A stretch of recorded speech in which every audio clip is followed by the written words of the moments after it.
Ok, salut tout le monde. C'est Simon ici. Bon, mais je viens de m'acheter un micro-casque, fait que je vais polluer votre feed avec des vidéos que je vais faire par-ci par-là, qui, avec un peu de chance, vont vous aider si vous les écoutez. Si vous les écoutez pas, c'est pas grave. Moi, j'ai fait parce que ça me tente. Puis j'aime ça, m'écouter parler. Ok, fait que j'ai décidé que j'allais faire un vol aujourd'hui avec vous. Qu'est-ce que je fais? Qu'est-ce que je fais? Qu'est-ce que je fais? On va se prendre un vol que ça va brasser un peu. On va checker les précipitations. Savoir qu'est-ce qui se passe. Je vais en profiter pour allumer les navaids. Les navaids vont me permettre de savoir quand il y a des approches ILS, de pouvoir voir les bornes ILS, puis de voir dans le sim la fréquence ILS tout simplement, sans avoir à trop me casser la tête. Ah, ici ça a l'air de brasser un peu. Ok, ça peut être le fun. Donc, qu'est-ce qu'on va faire ici? On va sélectionner ça comme aéroport d'arrivée. Puis, on pourrait partir d'ici. Un petit vol pas trop long. Je vais choisir un autre avion. Même si le TBM est probablement un de mes avions préférés. Celui que j'ai envie de voler aujourd'hui, c'est le PA-34 Carenado, qui est un avion un petit peu plus difficile à voler que le... Je vais le prendre en noir. Ben ça. Plus difficile à voler que le TBM. Mais c'est un avion qui est vraiment fantastique, que j'adore. Donc, ok. Voilà. Alors, on a une arrivée, un départ. On va un vol de 51 minutes. On va se faire un low altitude airway. On va aller dans Navlog, voir qu'est-ce qui se passe. 6000 pieds, c'est pas bien élevé. Puis si on sélectionne High Altitude Airways, qu'est-ce qu'il nous donne? 24 000. C'est un peu intense. On va dropper ça à 18 000. Comme ça, tout s'ajuste par défaut. Voilà. Donc, le rond blanc me dit à peu près où est-ce que je peux aller avec le gaz que j'ai. On va être bien correct. On va rien changer de ça. On va rien changer du poids. On va rien changer de rien. Donc, on va atterrir ici. Moi, je ne veux pas partir du runway. J'aimerais ça faire un cold and dark. Donc, on va se choisir un parking pour small. Tiens, celui-là m'a l'air tout à fait correct. On pourrait aussi se sélectionner tout de suite un départ. Donc, des vents à 90. Ça, c'est la provenance des vents, on s'en rappelle. Ça veut dire qu'une piste ou l'autre va être à peu près face au vent, finalement. Donc, qu'est-ce qu'on a comme choix ici? On n'a aucun choix. Donc, on va juste laisser ça comme ça, en mode automatique. Ensuite de ça, au niveau des approches, qu'est-ce qu'on a à notre aéroport d'arrivée? On a plusieurs RNAV et un VOR. On va privilégier le RNAV, question d'avoir un glide path qui est géré automatiquement. Donc ici, runway 02. Les vents sont de 68 degrés. Comme on le sait, la façon de savoir ici, le runway est à 20 degrés. Donc, selon une rosace qui a 360 degrés. On est à 20 degrés. Tandis que l'autre est à... On a 20, on a 33, on a 15. Il faut prendre le chiffre qui est le plus proche de 68, en fait, qui est 7. Donc, 2, 7... C'est vraiment 2 qui est le plus proche de 7. Je ne sais pas si vous comprenez un peu le raisonnement que je fais là. On essaye d'être le plus face au vent possible. Donc, des vents de 68 degrés. Le runway 2 va nous amener exactement face au vent, le plus face au vent que c'est possible. À l'envers de 0,2, ça ne marcherait pas non plus. By the way, c'est toujours 180. Donc, 20 plus 180. Pour savoir, voyez-vous, comme ici, runway 20, runway 2. Donc, 20 plus 180, ça fait 200. Donc, on a RNAV 20. On n'a pas d'RNAV 0.2 par exemple. Donc les RNAV là, sont vraiment dans le mauvais sens. D'une certaine façon, si je prends le 15, ça c'est pas viable non plus.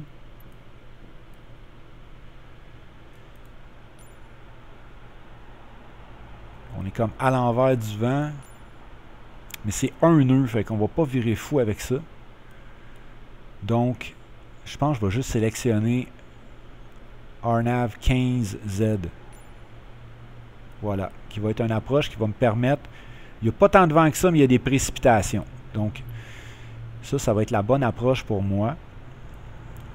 Sinon, j'aurais pu y aller aussi en visuel, mais bon, il y a des chances que ça ne marche pas vraiment bien à cause de la température. OK, donc c'est un peu ça que j'ai choisi de faire à 1 degré, à 1 nœud, en espérant que ça ne change pas tant que ça, parce qu'on ne veut pas atterrir avec du vent de 20 nœuds dans le dos. Si ça change, on pourra s'ajuster en cours de route. OK, donc on est pas mal prêt. Étant donné que c'est un RNAV, on n'a pas à sélectionner de fréquence ILS parce que c'est pas une approche ILS. Donc on peut directement faire fly. Puis let's do it.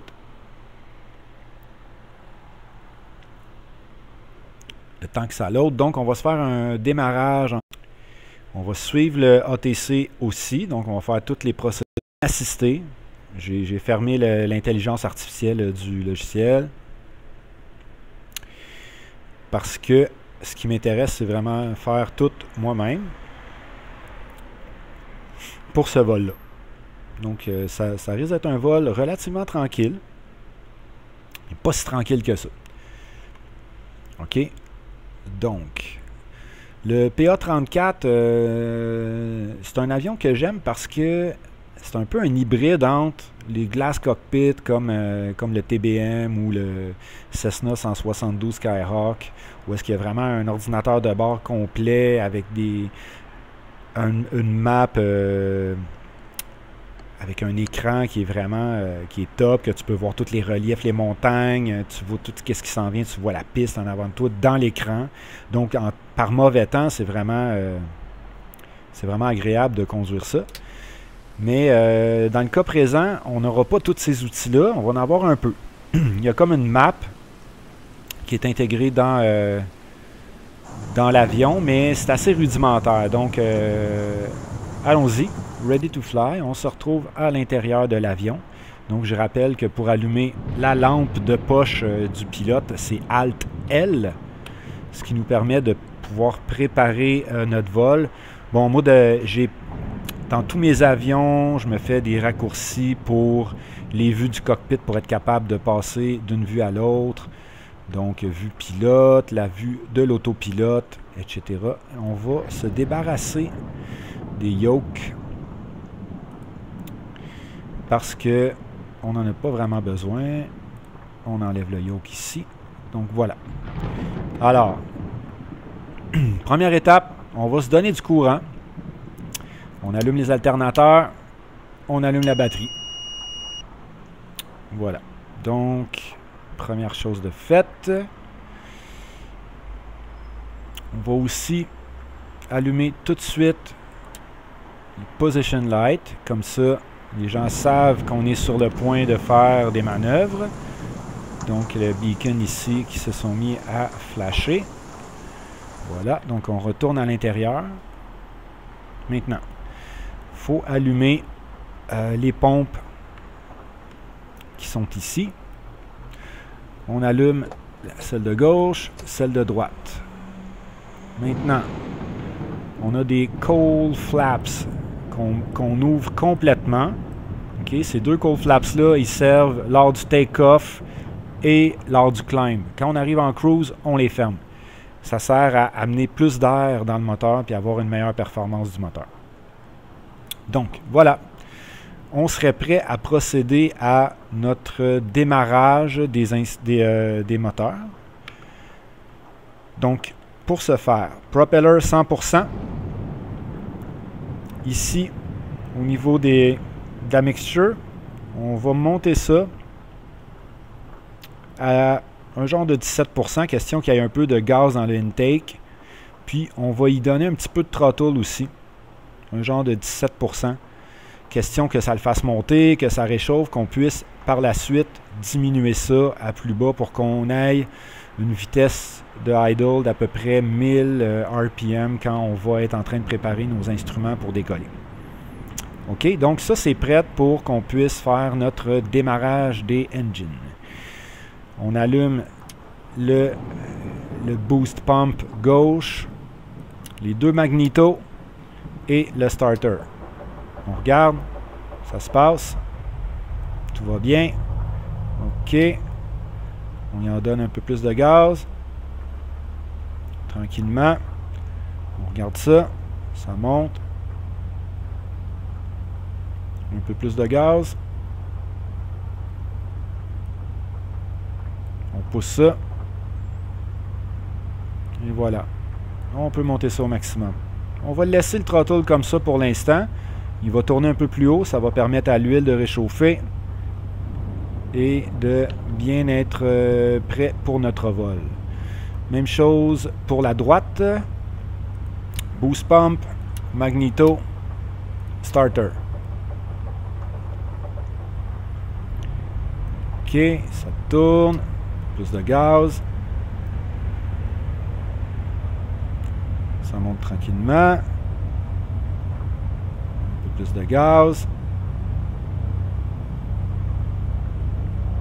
J'ai pas fait toutes les checklists de départ parce que bon, c'est un sim, hein, fait qu'il n'y a pas grand chose qui varie. Mais il aurait fallu que je fasse un checklist de départ, savoir est-ce que le frein est activé, est-ce que si ça. Mais pour l'instant, c'est pas nécessaire de faire tout ça. Ensuite de ça, on va mettre les Pilot Heat pour éviter qu'on ait des objets de la glace qui viennent obstruer nos instruments de mesure. Et puis, on est prêt à allumer les avionics et aussi à mettre en stand-by l'autopilote, qui est ce module-là ici en haut, qui est assez rudimentaire si on le compare à d'autres avions, mais qui fait quand même la job. Là, on va avoir un vol dans la tempête. On va donc allumer ici notre radar météo. Voilà. OK, excellent. Donc, ça va bien. On va dropper un peu nos throttles à genre 9% pour être à peu près à 1000 RPM. 9%. Voilà. Là, on est en mode idle. Tout va bien. Là, on est dans la tempête. Nous, on va donc allumer les lumières de glace, windshield de-ice, propeller de-ice, airframe de-ice. Ça, c'est vraiment par peu précaution. Maintenant que ça tourne, on peut fermer les boost pumps de gaz sans problème. On peut mettre le fin strobe, les taxi lights. On est rendu là. Donc, OK, où est-ce qu'on en est? Là, il faudrait faire un reset de notre altimètre. Donc, la pression barométrique, on le sait, change d'un endroit à l'autre. Et on sait que la pression barométrique normale est de 101,3 kPa, ce qui correspond à 760 mm de mercure. Et quand on met ça en pouces, c'est 29,92 pouces de mercure. Donc, quand on va dépasser 18 000 pieds, c'est toujours 29,92 pouces de mercure. C'est toujours pression normale. Mais en deçà de 18 000 pieds, il faut absolument qu'on fasse un reset. On pourrait le faire à mitaine. Right? Ici, là, notre altimètre, on est à 101,3 kPa. On pourrait changer, on est à 29,92 mm de mercure. On pourrait changer ça, si on voulait. Ici, à gauche, c'est en kilopascal. Ici, à droite, c'est en pouces de mercure. Mais là, il y a la touche B qui sert sur le clavier. On peut faire B. Et puis, ça nous le place automatiquement à la bonne pression atmosphérique pour l'endroit où on se trouve.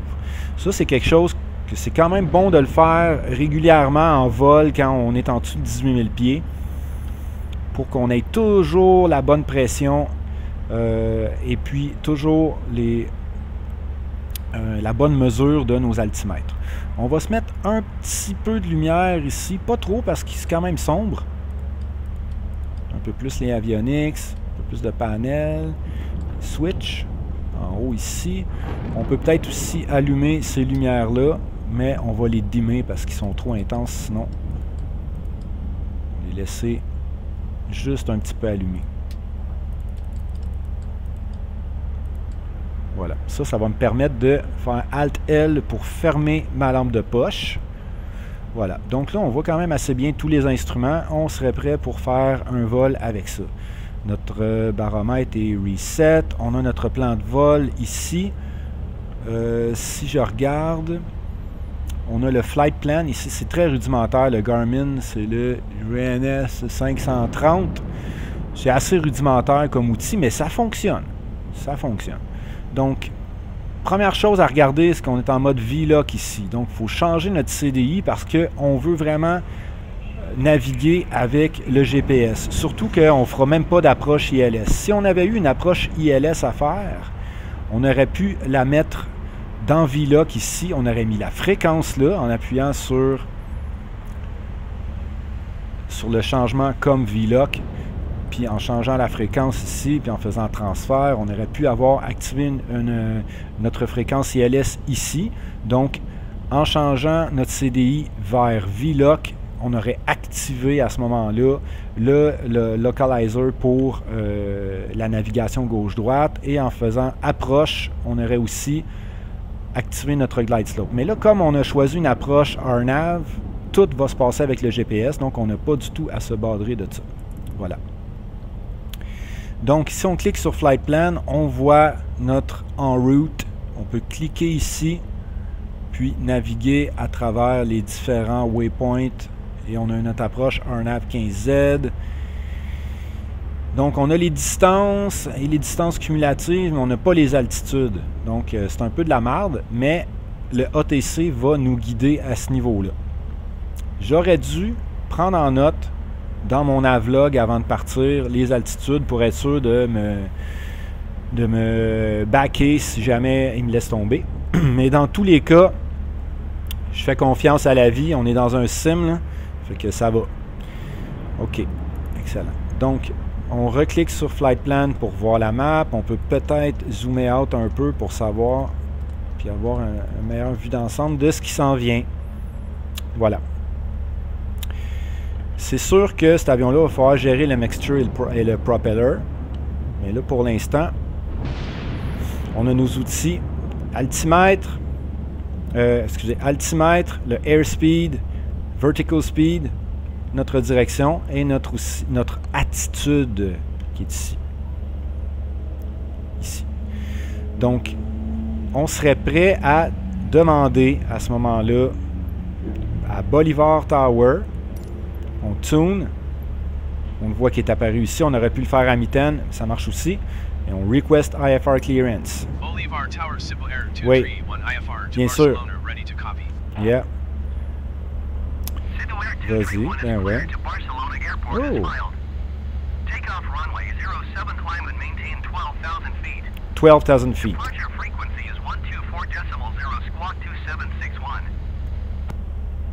Squawk 2761. On va ouvrir notre transponder avant de répondre parce que ça va le placer automatiquement.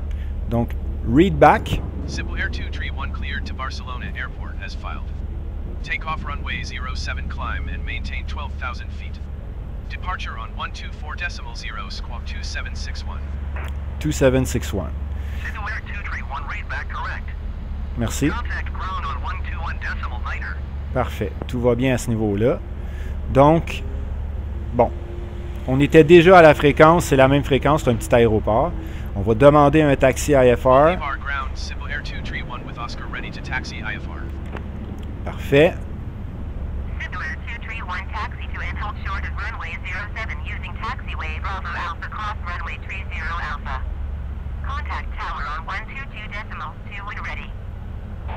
OK. Voilà. Là, vous voyez que j'ai allumé les bornes là, parce que je ne voulais pas opérer la chart. Dans les charts des aéroports, on a toutes les taxiways avec les lettres qui correspondent à ça. Là, il faut que je acknowledge mon taxi clearance. Taxiing hold short runway 07 via Taxiway Bravo B, Alpha, cross A. runway 30 Alpha Simple Error Voilà. 231. Quand on zoome ici, là, on voit quand même bien comment ça fonctionne. Donc, B. On va voir où ça nous mène tout ça. On est parti. Vous êtes prêts? Zoomer out un peu. On va se donner du jeu. Et voilà. Donc, j'enlève le parking brake. On est parti.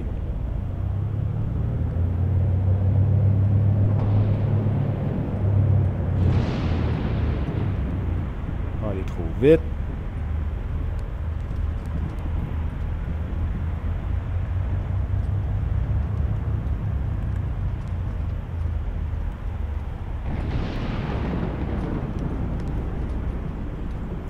Là, on va traverser un runway, puis on va quand même checker ce qui se passe. On va être sûr qu'il n'y a pas un avion qui arrive de nulle part. Pas d'avion, pas d'atterrissage en vue. En théorie, le ATC me l'aurait dit, là, mais on prend pas de chance.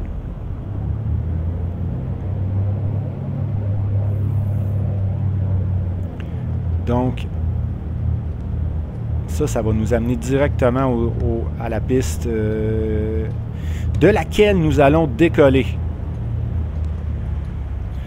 On se rappelle, la vitesse pour le taxi, c'est à peu près 40 nœuds. Donc, le PA-34, c'est un avion qui freine mal. OK. Comme le Old Short, pas si short que ça. Parfait. Merci. On tune le tower pour demander notre clearance pour le décollage. On serait prêt. Landing lights. On allume le strobe. 29.90, 86. On fait B. Cleared for takeoff. Acknowledge. Cleared for takeoff runway 07 Simple Error 231.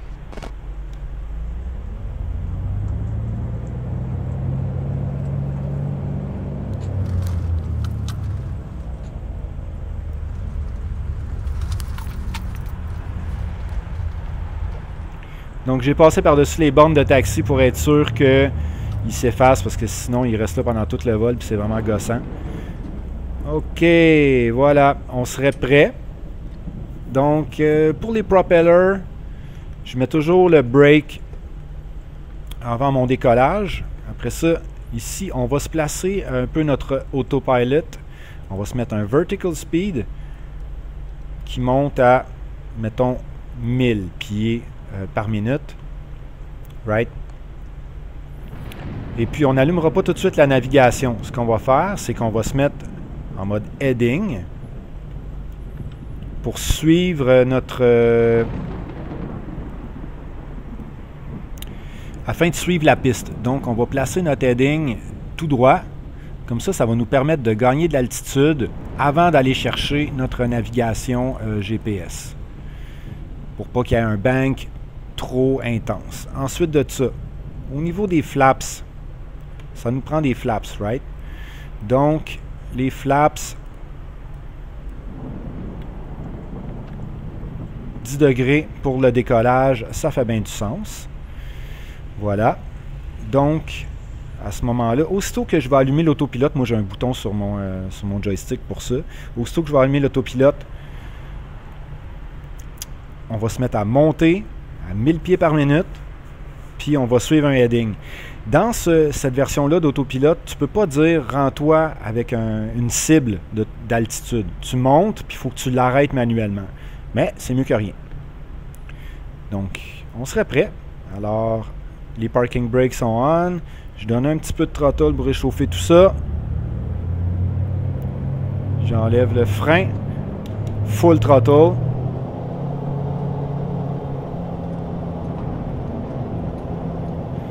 On va avoir une vitesse de décollage de entre 80 et 90. On est presque rendu. V1, VR, rotate. On est parti. Airborne. Landing gear. bel arc-en-ciel en face de nous. Checkez ça, c'est cœur. Donc, j'enlève du take-off, je me mets à climb. Et puis, d'ores et déjà, j'allume l'autopilote. Je relâche tranquillement mon yoke. Et puis, mon vertical speed va rattraper le temps perdu pour aller vers 1000.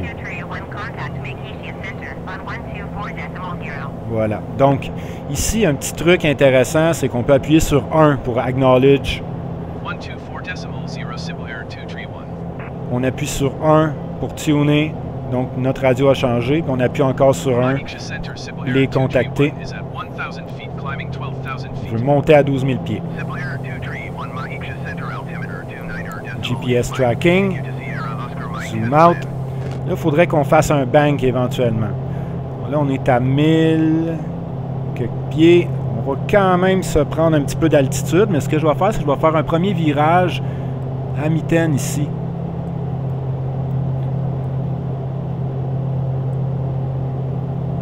Pour commencer à m'aligner.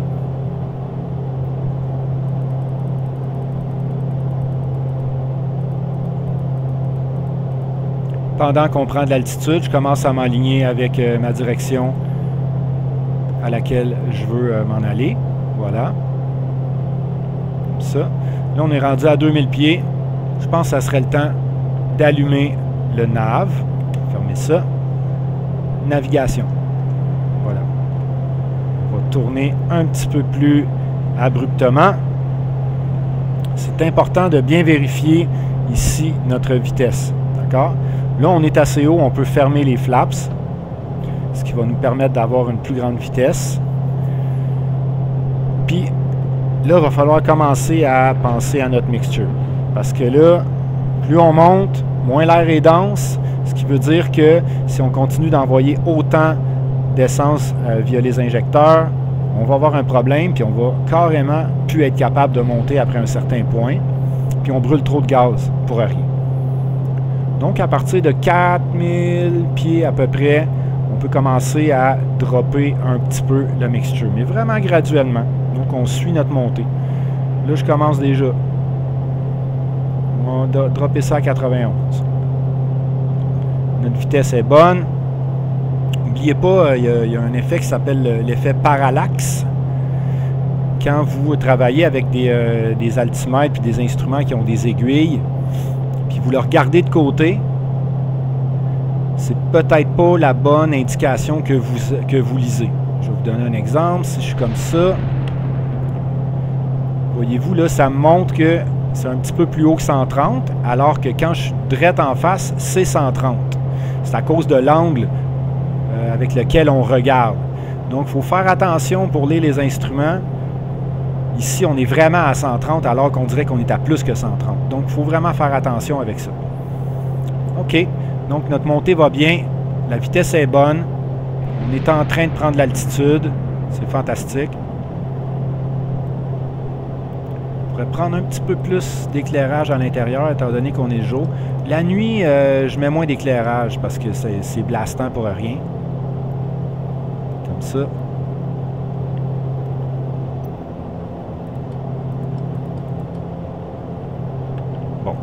Un petit peu plus confortable comme ça. Excellent. Donc, on est en train de monter. 4000 pieds. C'est le temps de commencer à descendre un peu notre mixture. Donc, pour envoyer moins d'essence un peu, pour que la balance entre l'essence et l'air soit toujours bonne et qu'on puisse conserver notre torque. Ça continue. Je vais faire B une fois de plus pour reset au cas où notre altimètre. Météo ici, le radar météo, ça va pas si mal.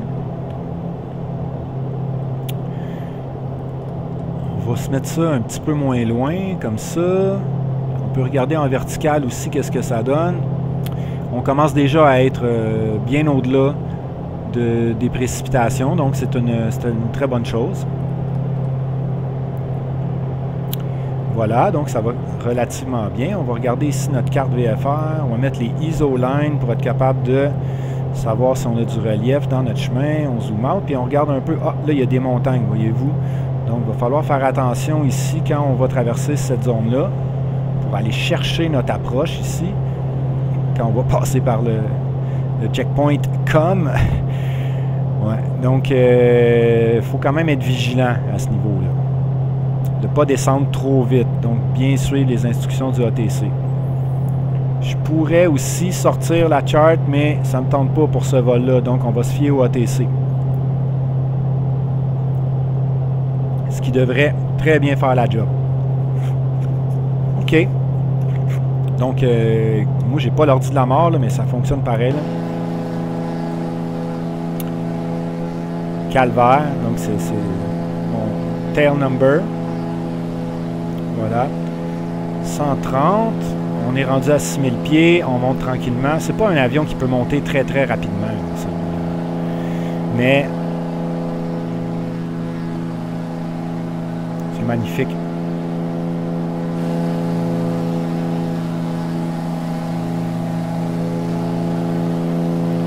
La structure de nuage est superbe. Un peu de tourisme à travers tout ça. C'est pas pire. Donc, tout va bon train. On suit notre chemin GPS et on est en direction vers SBBC.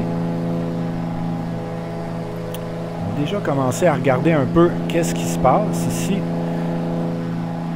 On sait qu'on va saisir notre glide path à Marus, qui est le checkpoint qui est juste avant l'aéroport, en fait.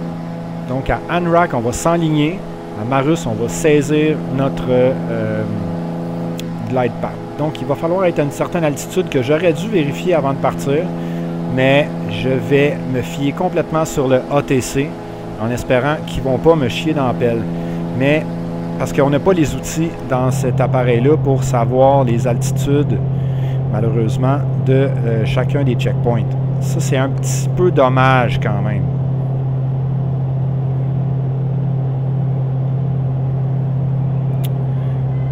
Donc, ici, tout va bien. On est encore en train de prendre l'altitude, presque 8000 pieds. C'est l'heure de dropper un peu la mixture. On va y aller à 66. J'y vais au pif, là. Mais ça nous donne un petit peu le pouls. On garde notre vitesse. Tout va bien. On monte bien quand même, là. 12 000 pieds qui était notre cible. Voilà. Donc, c'est un avion qui est assez simple à piloter, mais il faut connaître les instruments d'une certaine façon pour être en mesure de bien faire les manœuvres. Il y a un petit ordinateur de bord qui est quand même cool ici. On a 3 modes. Donc, on sait qu'on est à 2600 RPM, on a le TIT. On a les informations pour l'électricité et les informations pour le gaz, combien il reste dans chacune des deux tanks. C'est quand même cool d'avoir ça sous la main, mais c'est des informations que tu peux trouver ailleurs dans les cadrans. Donc, c'est pas si utile que ça à quelque part. OK, 9000. C'est un petit peu en bas de 130. On va dropper encore notre mixture, étape par étape, tranquillement. On cherche à atteindre 12 000 pieds tel qu'on a confirmé ici. Donc, je vais faire B encore une fois pour m'assurer que mon altimètre prend la bonne pression atmosphérique.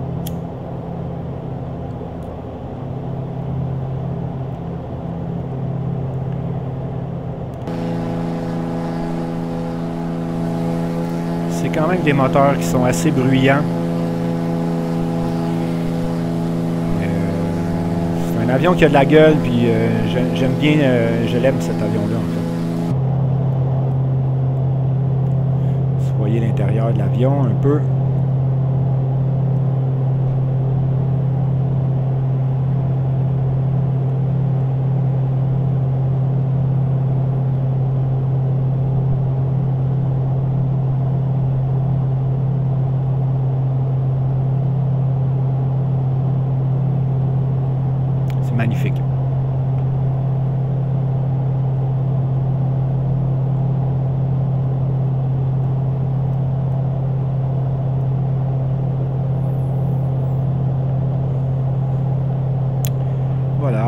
continue.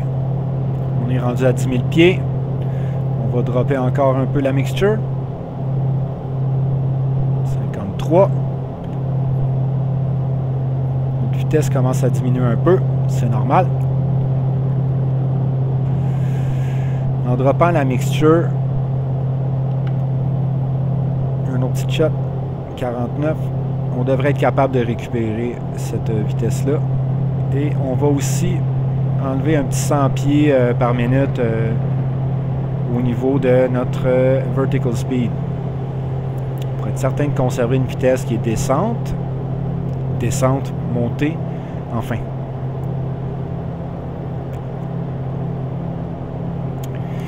Alors, c'est pas nécessairement du beau temps, mais on est quand même au-dessus de la merde d'une certaine façon, ce qui nous permet de profiter du soleil, d'avoir une croisière avec une bonne vitesse de croisière, sans trop de turbulence, sans trop de vent. Il n'y a pas beaucoup d'instruments. Hop. 18 000, ok. Parfait.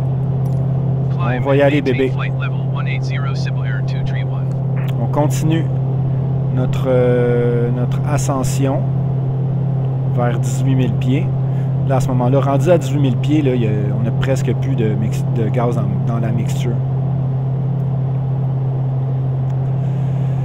Donc, on continue. On va jeter un coup d'œil sur notre map. GPS tracking. On va voir où est-ce qu'on est rendu exactement. On n'aura pas le temps vraiment de se rendre à 18 000 qu'il va falloir qu'on se mette à descendre, mais on va suivre quand même ce que ATC nous dit, c'est-à-dire on prend de l'altitude jusqu'à temps que on nous dise de descendre. Un peu moins de mixture. Ah ouais, on peut dropper ça à 40. Ce qui nous permet de conserver une vitesse ici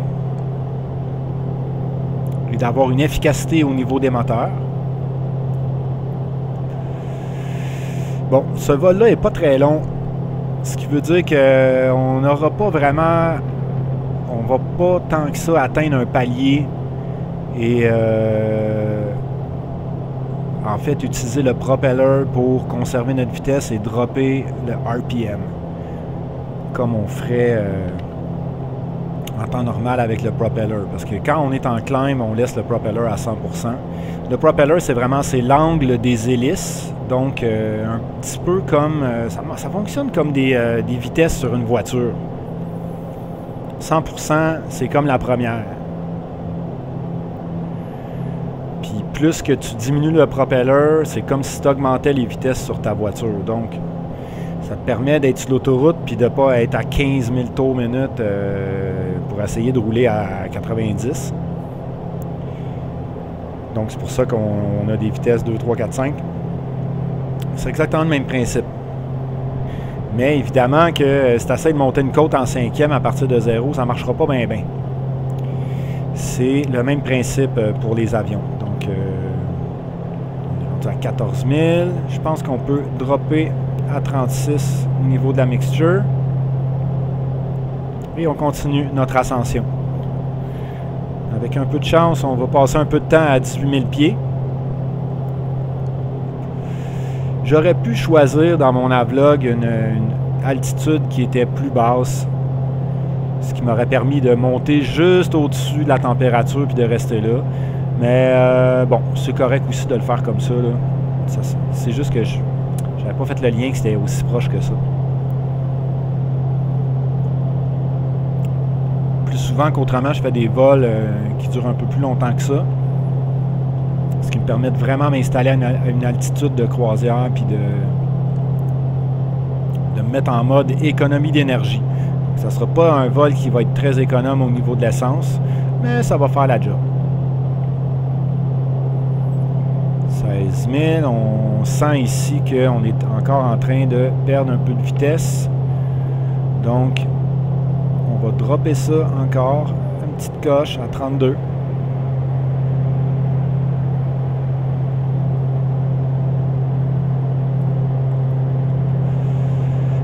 nous permet de conserver notre vitesse même si on est encore en train de monter.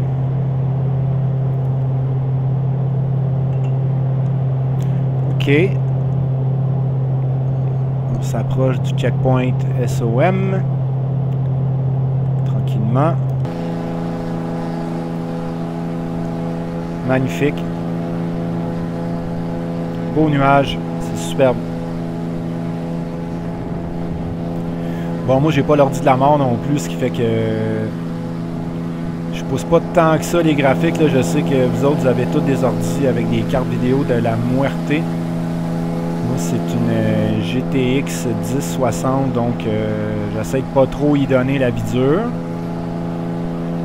Mais ça fonctionne. J'arrive à faire des vols, puis d'apprécier mes vols. Puis j'ai un niveau de graphique qui est comme suffisant pour apprécier mes vols. Donc je vais faire B, encore une fois. Ah, on a vu un petit ajustement ici. Donc on n'était pas exactement à la pression atmosphérique exacte. Donc on vient de mettre ça à jour, c'est parfait.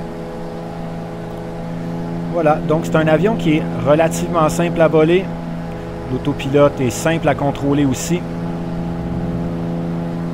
Et voilà, il n'y a pas une très grande vitesse là. À 126 de airspeed. Est-ce qu'on a l'information du ground speed ici? Ground speed 175, c'est pas si mal. Estimate time en route 33 minutes, donc on va passer encore une trentaine de minutes ensemble. Il y a des bonnes chances qu'on atteigne le 18 000 pieds et qu'on reste là un petit bout de temps ensemble, ce qui est parfait, ce qui est fantastique, parce qu'on va pouvoir faire une gestion du propeller ensemble. Je vais dropper encore ça, petite affaire, 27%. On commence à être haut là. Est-ce que ça a fait diminuer ma vitesse? Je suis peut-être allé un peu trop vite. Non, ça va bien. OK, on est passé 17 000, donc on va arriver à 18 000 éventuellement. Donc, ce que je vais faire, c'est que la façon d'arriver vraiment à 18 000, avant de stabiliser notre altitude, moi, je fais toujours un B pour être certain que je suis à la bonne pression atmosphérique. Puis, tranquillement, je vais diminuer de 100 pieds de moins d'augmentation par palier à mesure que je m'approche du zéro ici. Une autre petite coche. Une autre petite coche. Encore. Ça à 400. Pour qu'il s'approche plus tranquillement. Puis quand je vais être rendu à 18 000, je vais appuyer sur Altitude Hold. Puis il va garder l'altitude à laquelle on se trouve. Juste un petit peu avant. On va mettre ça à 300. 200. Voilà. Donc, je clique. Ça revient à 0. Je suis à peu près à 18 000. 17 996. Close enough. Ça va bien. Excellent. Là, on aurait des turbulences, un petit peu de précipitation qui s'en viennent en avant de nous autres. Selon notre VFR map, on va sûrement passer par là. Et il ne nous reste plus qu'à attendre les instructions d'ATC parce que j'ai mal préparé mon vol. Je n'ai pas pris en note mes altitudes. Il nous reste juste à attendre les instructions d'ATC sur lesquelles on va se fier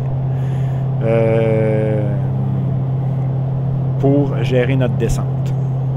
Mais ça devrait quand même bien aller. Là, on sent que on peut commencer à dropper notre throttle en mode cruise. On ferme les cold flaps parce qu'on n'a plus à monter. Et on va aussi commencer à dropper nos engine propellers. Notre vitesse va descendre, mais c'est normal. Donc, à peu près 2350 de RPM, ça devrait faire du sens.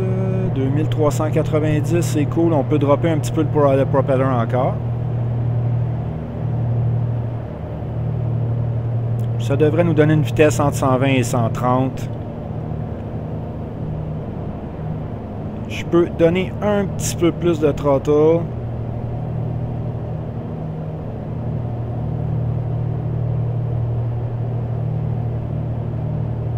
Voilà. Donc ça me permet de pas trop dépenser de gaz. Je pense que je vais dropper encore plus le propeller. 66. On va donner un peu plus de throttle.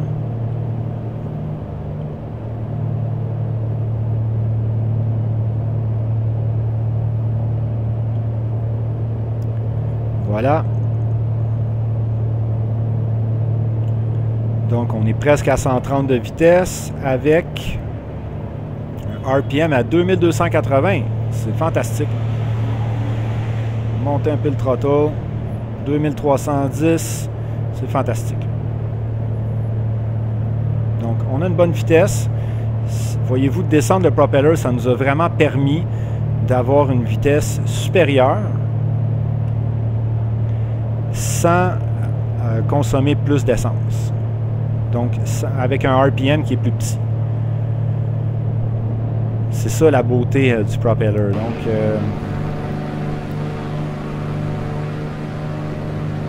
voilà. Il ne reste plus qu'à observer le paysage, à profiter.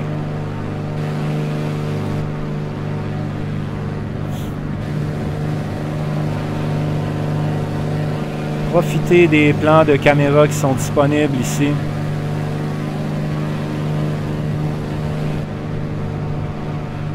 Magnifique. C'est un bel avion.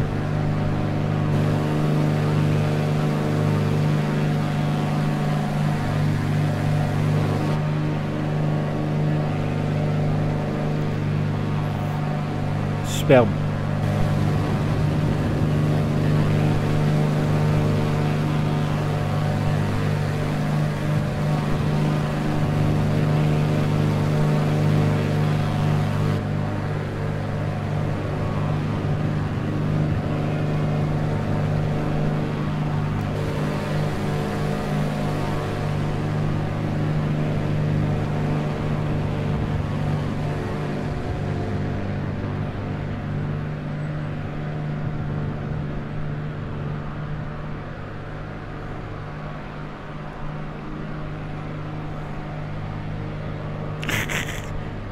Pas très habile avec plan de vue du drone.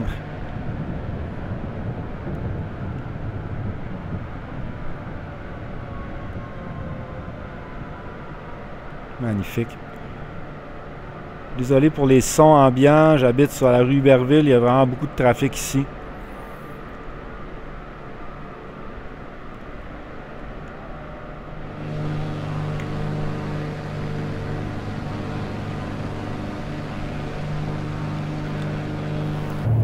OK.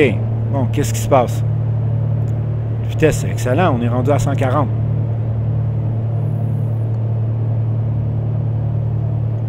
C'est parfait. Tout va très bien. Donc, petit virage ici, tout à fait normal. On suit notre plan de vol. 18 000 pieds.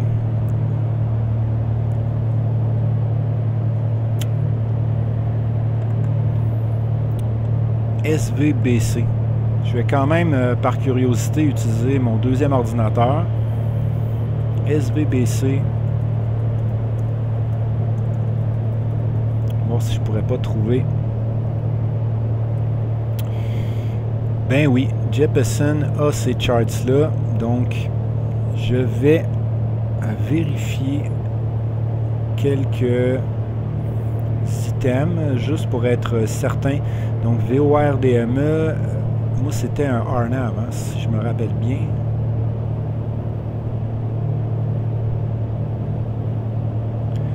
Barcelone, au Venezuela.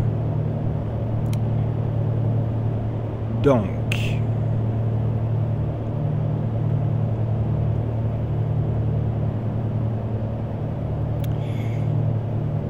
cet aéroport-là se situe à 30 pieds.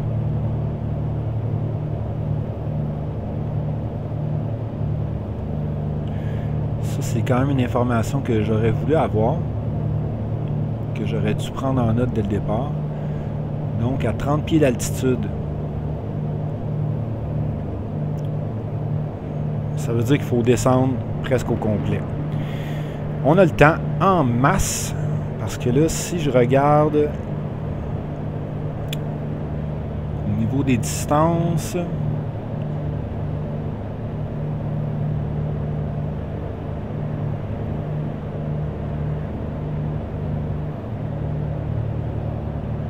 flight plan,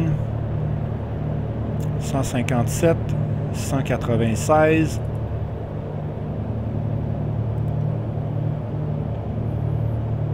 201, 204, runway 15 c'est 211.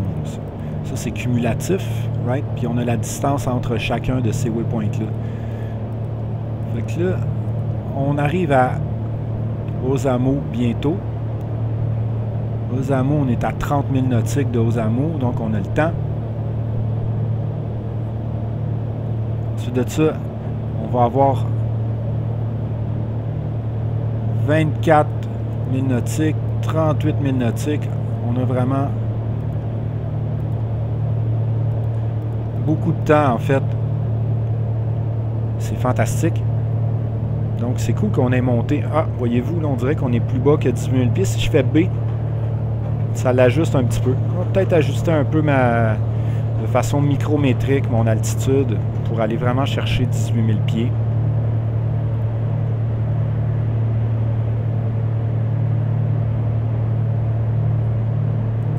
Voilà. C'est fait. Donc, on est en business. On va sortir de là pour voir notre carte.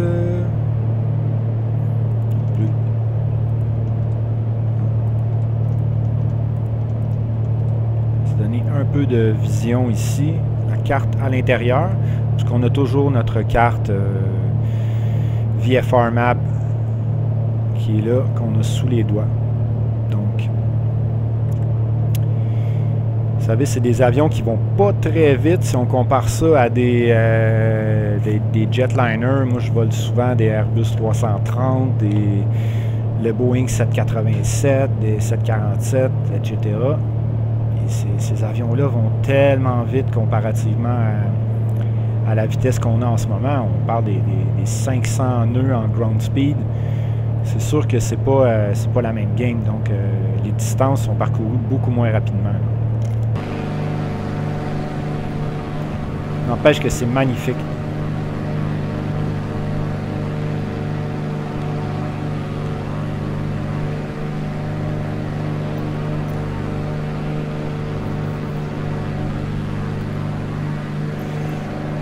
On va se calmer un petit peu à vitesse. Zoom level, c'est bon.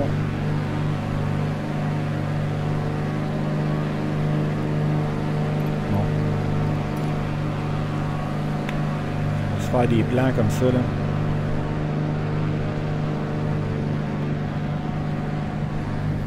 Moins vite que ça encore.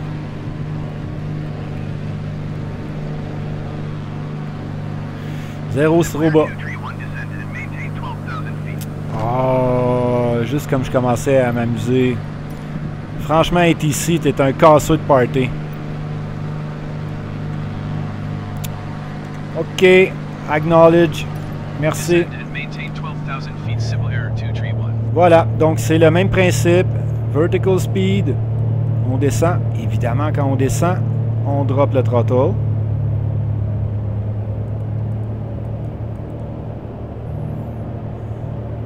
Pas besoin de descendre aussi intense, mais ouais, 1000 pieds. Moins 1000 pieds par minute.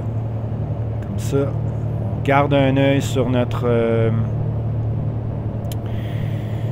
vitesse ici. Évidemment, on vient de passer de 18 000 pieds qui est la limite pour le baromètre. Donc, je referai un B encore ici.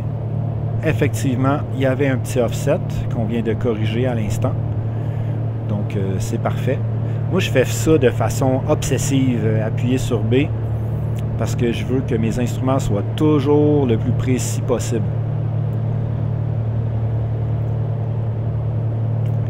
Évidemment, quand on est dans des altitudes comme ça, Ça peut pas faire 5000 pieds de différence, là.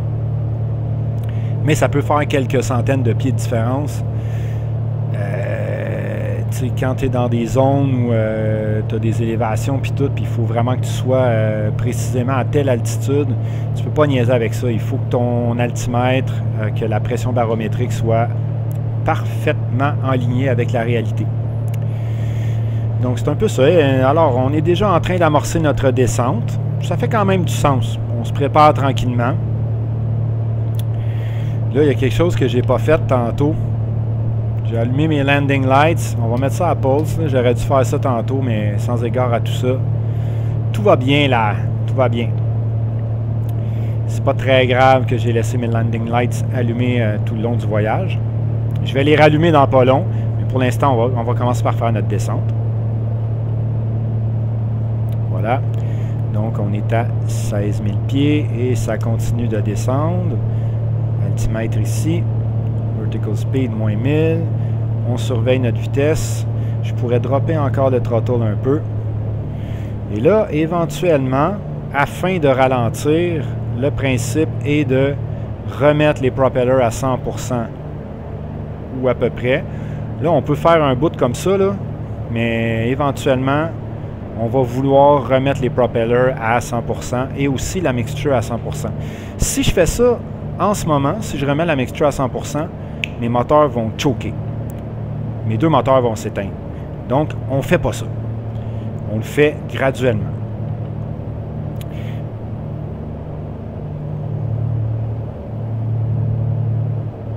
« 40, ça fait du sens. » On va monter le propeller. Lui, le propeller, on aurait pu le remettre à 100% d'un coup.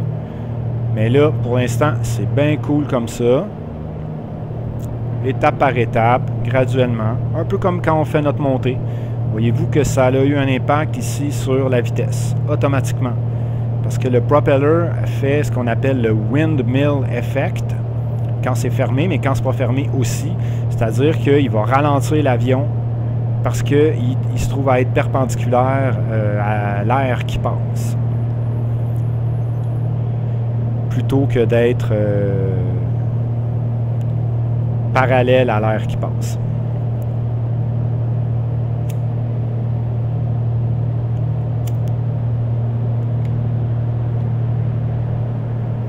Voilà. Donc, on amorce notre descente. J'ai l'impression que... Ah! En fait, si on regarde, on s'en va vers la droite. On va éviter toutes ces bandes de nuages-là. C'est fantastique. Je m'attendais à... Mais, par contre, là, ce qui va arriver, c'est qu'on va tourner puis on va revenir en dessous. Fait qu'il y a des chances qu'on pogne du mauvais temps à l'atterrissage, peut-être là. Et là, on s'en va faire un grand tour par là, mais on revient à peu près où on se trouve. L'aéroport est comme ici. Là. Fait que on va voir où ça nous mène, mais c'est bien d'avoir préparé quand même notre approche RNAV.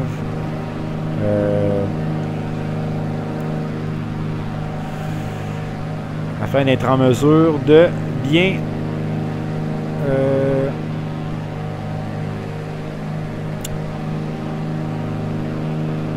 faire notre approche et de ne pas se planter, en fait. Est-ce qu'il y a moyen que je trouve les spécifications?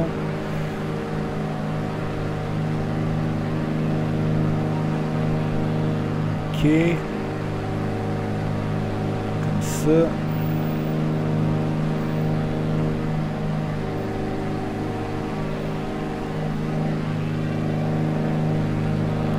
Je pense que je suis en train de trouver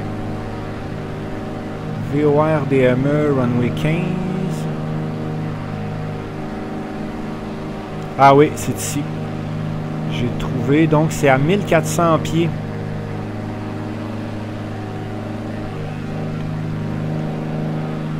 Qu'on va saisir notre glide slope, si je ne m'abuse. Plus ou moins certain.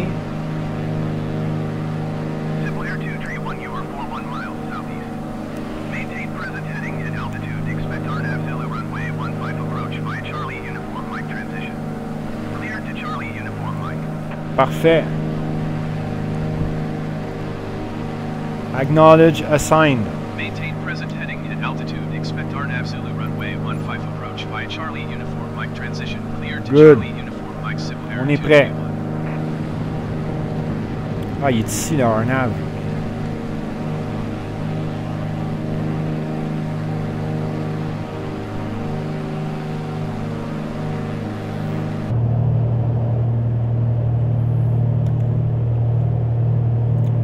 Juste aller voir ici dans mon flight plan.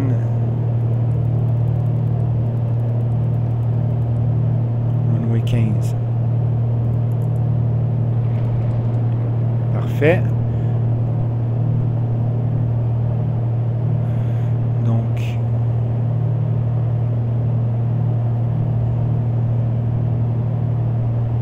ça, 1400 pieds, c'est là qu'on va aller saisir notre glide slope. Ben, qui est un glide path en fait, mais peu importe là. Dans les deux cas, ça va fonctionner. Oh! Ben oui, j'ai oublié d'arrêter. Désolé. Passez tout droit, désolé, monsieur est ici. On va monter un peu, on va lui donner du throttle. Ici, propeller. On peut y aller à 100%, rendu à cette étape-là. Yes, baby. Appuyez sur 1. Confirmer. Un peu plus de mixture.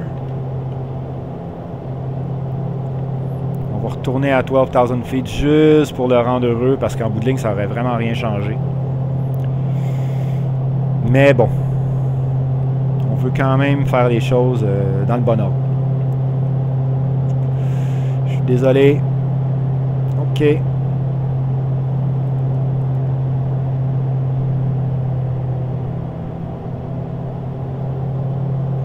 Un peu de throttle. Diminue notre vertical speed à mesure qu'on s'approche. 12 000. De toute façon, dans 2 secondes, il va me dire ah, OK, descend à 6 000 pieds. Gna, gna, gna. Mais on va suivre ce qu'il nous dit. Parce qu'il est là pour nous aider. OK.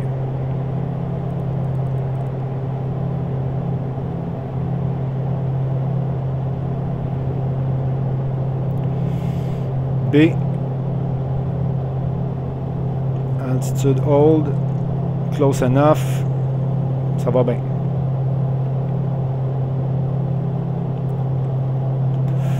Donc on voit qu'on a récupéré quand même un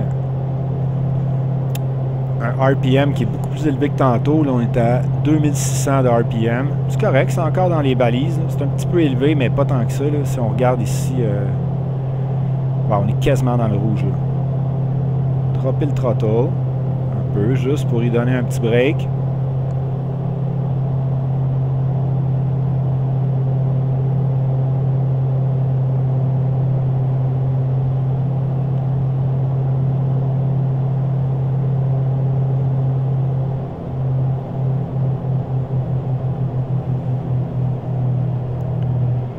Et puis, je redrop les propellers parce qu'on n'est pas encore en train de faire une approche réelle.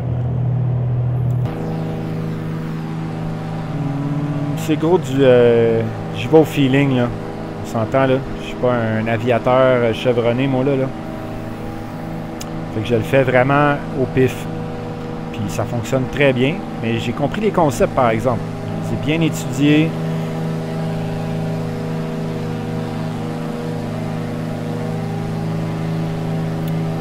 Well, hello there.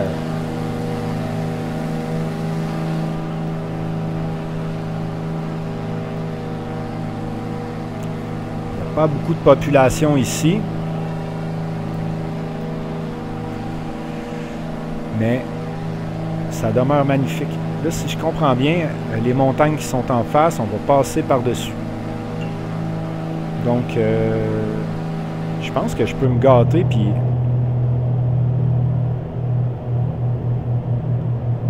dropper encore le propeller. Mettre un peu plus de throttle. Aller chercher un peu de vitesse. Parce qu'on a un petit bout à faire encore, là.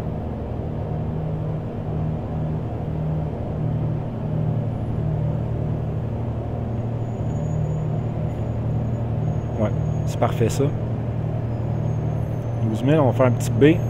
Ça s'ajuste micrométriquement. Voilà. Donc, j'aime beaucoup le son, en fait, de cet avion-là. J'aime les dual propellers parce qu'il y a toujours des petites variations de vitesse entre chacun des deux.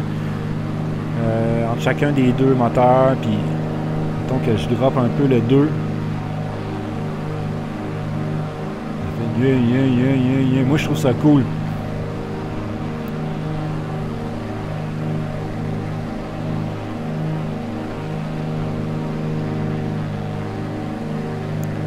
J'adore ça. Vraiment un superbe avion. C'est pas un avion qui est gratuit. Le PA-34, je l'ai acheté. Mais je fais beaucoup de vols avec cet avion-là. Je l'aime beaucoup. Un avion qui est très maniable. Qui est pas si complexe que ça à utiliser. Puis qui permet vraiment de consolider, en fait, les concepts d'aviation pour être capable de mieux les appliquer dans les autres avions. Quand les avions sont trop automatisés, si on vole directement avec ça sans passer par le Cessna 152 où on perd un peu la notion. Si on vole juste des Airbus 320, à un moment donné, on perd les notions même de l'aviation parce que c'est comme programmer un ordinateur quelque part. Où est-ce que c'est bien de savoir le faire, mais c'est... Comment je dirais ça? C'est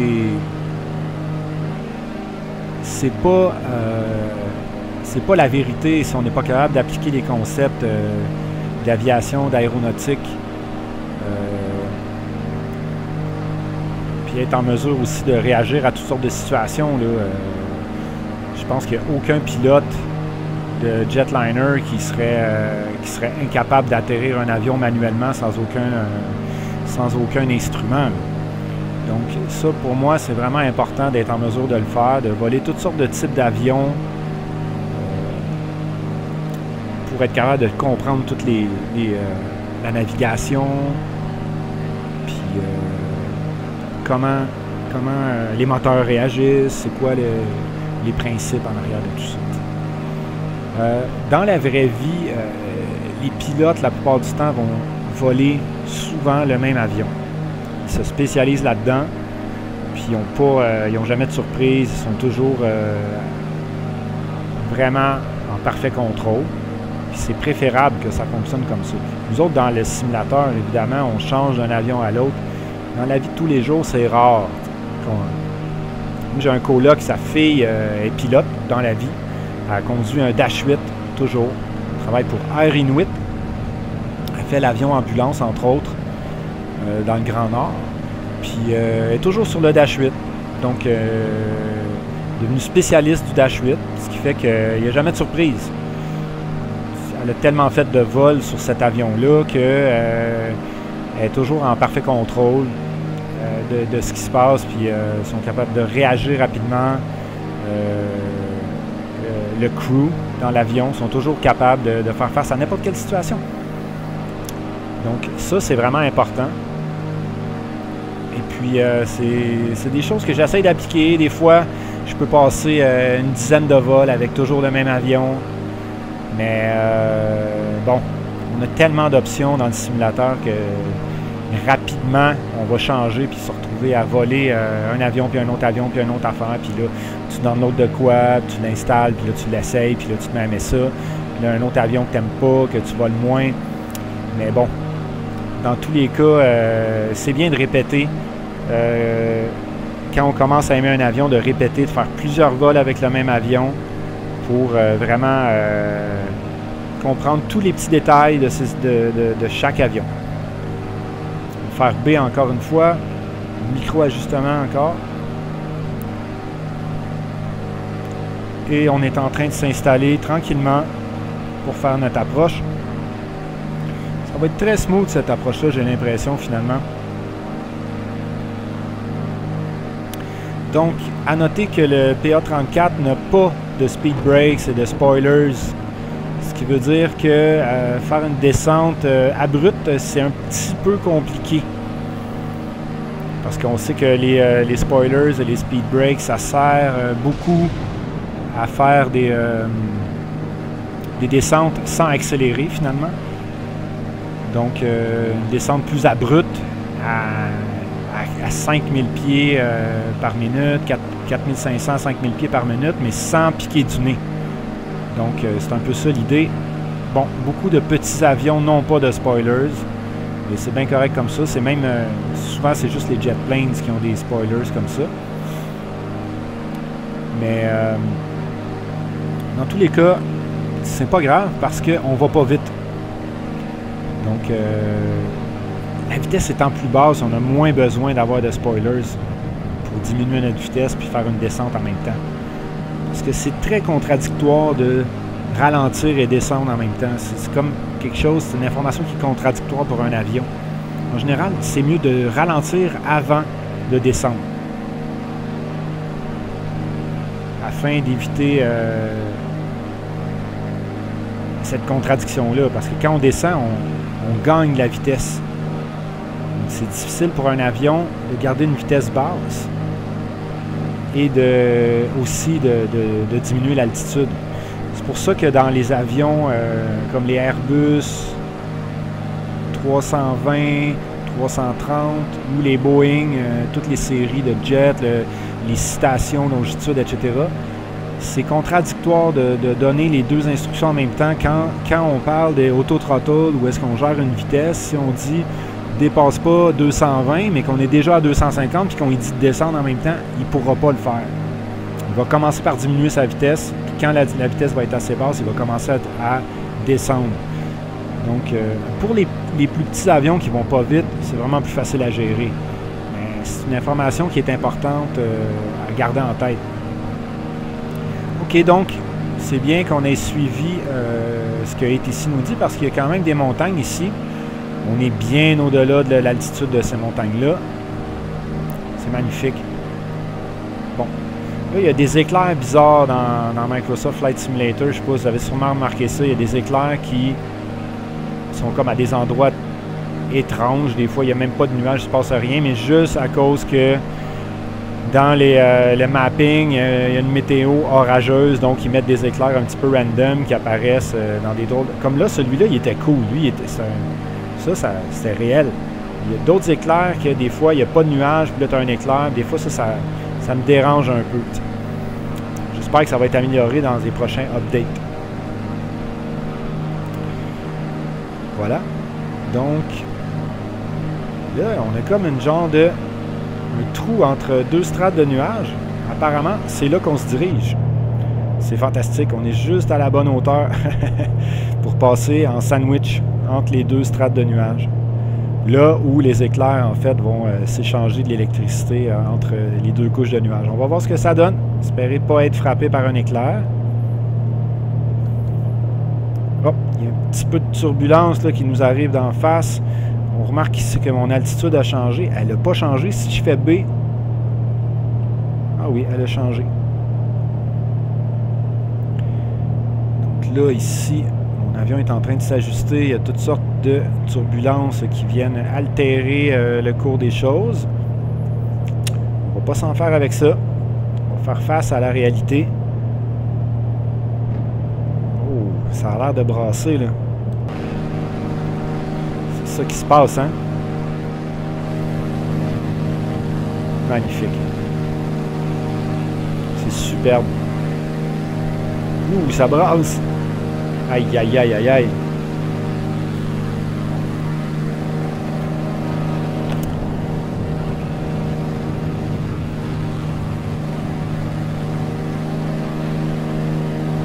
Et voilà, on est rendu dans cette fameuse couche de nuages. Donc, on ne va pas passer outre cette couche de nuages. Notre vitesse ralentit parce qu'on a un peu de résistance. Notre...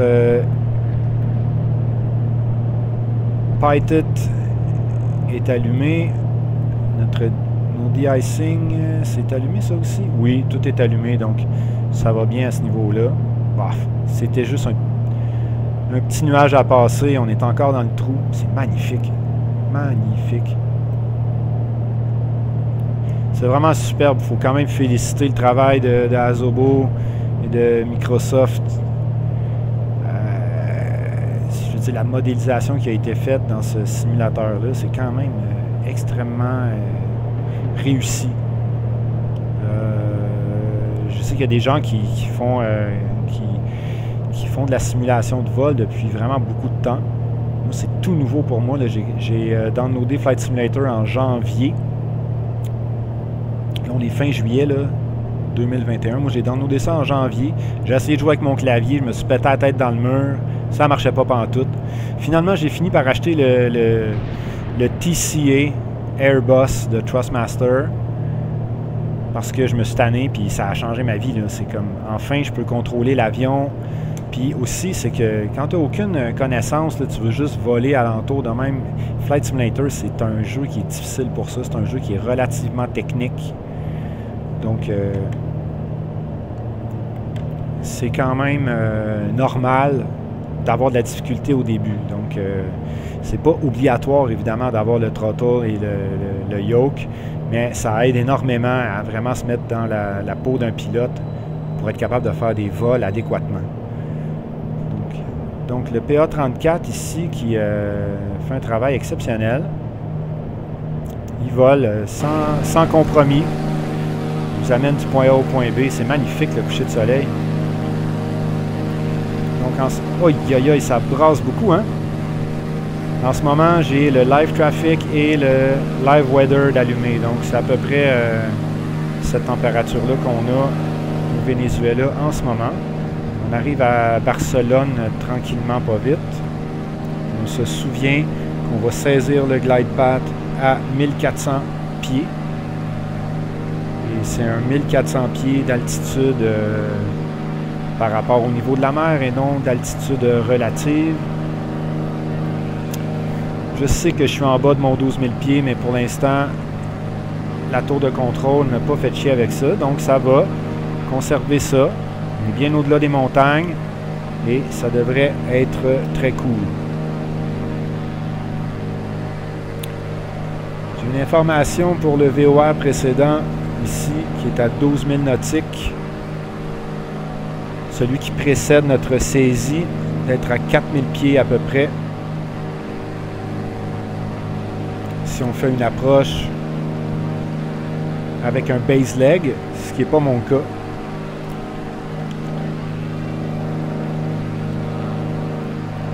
Ah, quand même, oui. Donc, en gros, à Marus, il faudrait être à 1400 pieds ou en bas.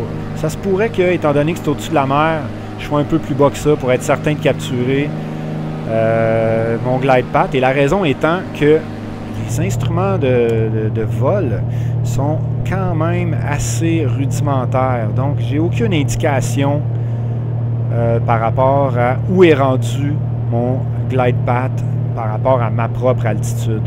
Donc ça, c'est un peu chiant si on compare ça à, mettons, au Cessna Skyhawk 172 qui a le G1000 dedans, où est-ce que tu as vraiment une pastille de glide path qui t'indique t'es où par rapport à ton glide path. Là, malheureusement, ça, c'est pas disponible dans cette carte-là. On ne peut pas le voir. À moins que j'ai pas compris comment faire pour l'instant, mais c'est quelque chose qu'on ne peut pas voir. Donc, il ne faut pas s'en faire avec ça, parce que on va descendre assez bas pour être en mesure de capturer ce glide path-là. Et puis, ce qui est fantastique, c'est qu'au niveau des reliefs, on est en train de passer le dernier relief qu'il y a là. On se rappelle que l'altitude de l'aéroport, c'était 60 pieds. 30 pieds d'élévation, donc c'est pratiquement au niveau de la mer. Là, on va sortir des terres, on va aller voler au-dessus de la mer. Ça veut dire qu'on va être à... faut être... Notre plancher va être à 0. Ici, notre plancher n'est pas à 0 puisqu'il y a des reliefs, toutes sortes d'affaires. Si on regarde à l'extérieur, toutes sortes de montagnes. Mais on va tourner tranquillement vers l'eau, ce qui va me permettre de pouvoir descendre un peu plus bas que quelque instruction que ce soit. puis être certain de capturer mon glide path. Surtout s'il fait pas beau. Parce que quand il fait pas beau, des fois, je veux dire, ça m'est arrivé de faire des atterrissages en plein milieu de la nuit, en pleine tempête, avec beaucoup de vent, une visibilité à peu près nulle, ou est-ce que tu es à 0.5 milles de la piste, puis tu la vois toujours pas. Mais en faisant une approche ILS, une approche de précision, tu peux quand même, avec les instruments de bord, réussir à vraiment atteindre le début de la piste puis faire un atterrissage parfait, malgré le fait que tu aies une visibilité à peu près nulle. Avec cet avion-là, c'est un peu plus difficile. Ah, 3000 directement, toi. OK, bon, on y va. 3000, on drop les throttles. Oups, pas trop quand même, pas capoter. OK, drop les throttles. Et ça va être le temps de mettre... Oui, je suis désolé. Descend and maintain 3000 feet, Civil Air 231. Voilà, donc on descend assez rapidement. Il faut faire attention à notre vitesse.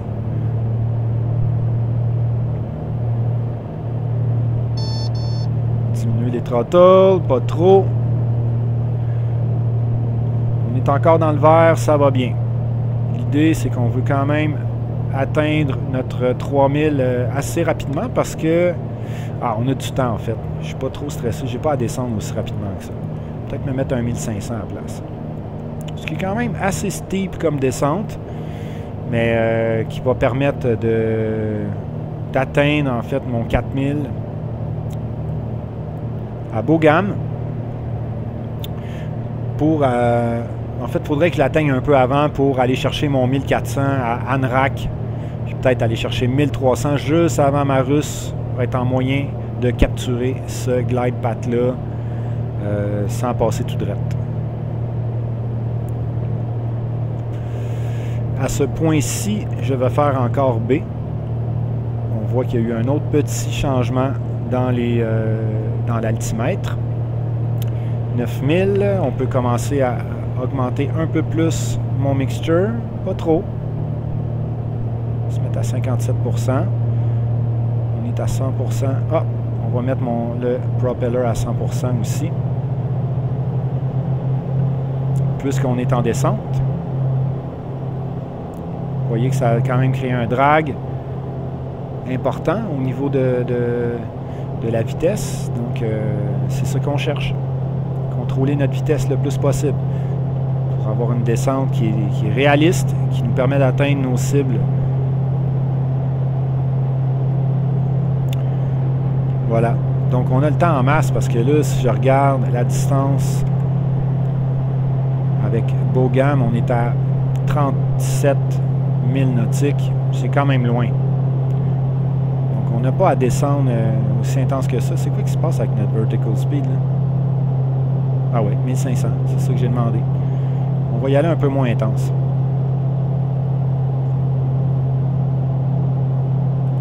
« 1200. » Pas se faire trop mal aux oreilles.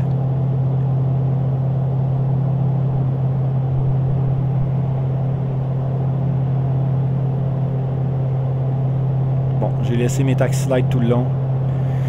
Mais sur cet avion-là, les taxi lights se situent sur la roue.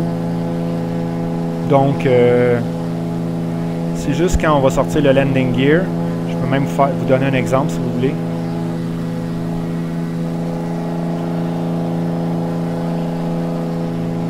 Et voilà. Donc, ils sont là les taxi lights. Fait que vous voyez bien que c'est fermé quand on ferme le landing gear. Donc, c'est pas trop stressant de les laisser allumer tout le long. C'est pas tous les avions que c'est comme ça. Beaucoup d'avions, les taxi lights se situent pas nécessairement sur les roues comme ça. Hey, c'est magnifique. On pogne le coucher de soleil. Regardez ça, comment c'est beau. Incroyable.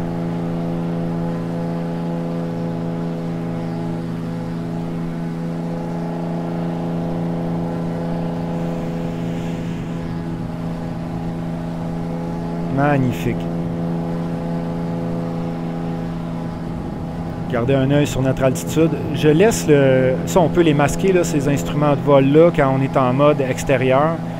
Mais pour les avions qui ont besoin de plus d'interaction, en fait, manuelle, je préfère laisser les mesures quand je suis à l'extérieur de l'avion aussi, pour pas que je tombe dans la lune et que je passe tout droit. Même si ça m'arrive une fois de temps en temps pareil, c'est pas quelque chose qui... j'aime mieux les avoir sous les yeux tout le temps. Je vais refaire un autre petit B encore.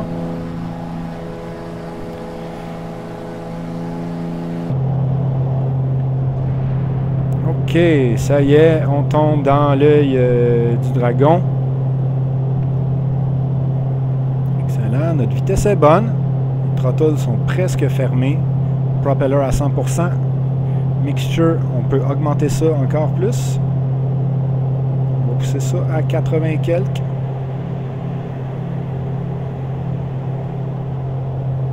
« 83. Pour l'instant, ça va faire la job. On cherche 3000. C'était ça qui nous a été indiqué par ATC. Alors, on y va jusqu'à 3000. On est presque à 4000 ici, on le voit. Vertical speed. On va se rendre à 3500, puis on va tranquillement, pas vite, ramener notre vertical speed plus proche de 0. Regardez un peu la météo, ça a l'air de quoi? On s'en va dedans, là. Ouais.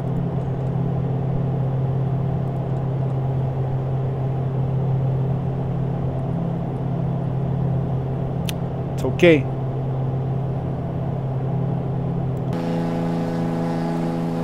Magnifique. Soleil voilé. C'est vraiment superbe. J'adore ça. J'ai fait un vol l'autre fois à partir des îles Canaries jusque dans le Sahara occidental. C'était subjugant. Oups. On manage.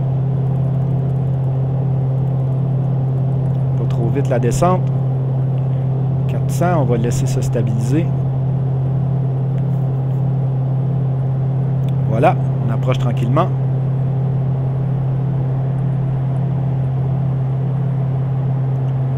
De 4000. Donc, attention à notre vitesse. Évidemment, on commence à remonter notre nez. Donc, à moins descendre, il va falloir redonner un petit peu de throttle. Conserver notre vitesse. Excellent. On approche de 3000. On diminue notre vitesse pour être plus proche de 0. À partir de 300, je vais le saisir de toute façon. Donc, 3000. Et on clique. Ramène. On est un petit peu au-dessus. On s'en fout. Tout va bien. Excellent. Donc, on est rendu où ici, là? À moitié de notre base leg, d'une certaine façon.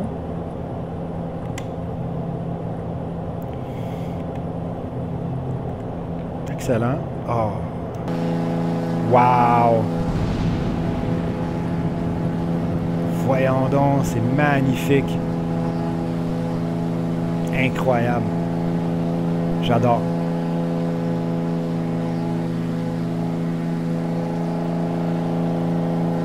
Que c'est beau. Wouh! OK. Hey!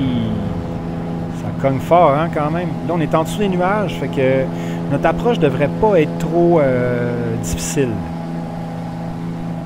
Mais là, qu'est-ce qui se passe, là? Ça joue rough, là, de ce côté-là, là. On a contourné complètement la tempête. C'est quand même cool, parce que, oui, ça brassait par là.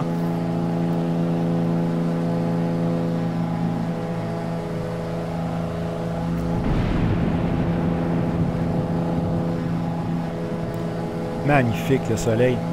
Là, dans quelques jours en plus, on va avoir le update qui va changer les textures de l'eau, qui va nous permettre d'atterrir avec les hydravions en ayant toutes les effets de l'eau qui éclabousse, etc. Ça va vraiment être trippant, là. Oh mon Dieu, que c'est beau.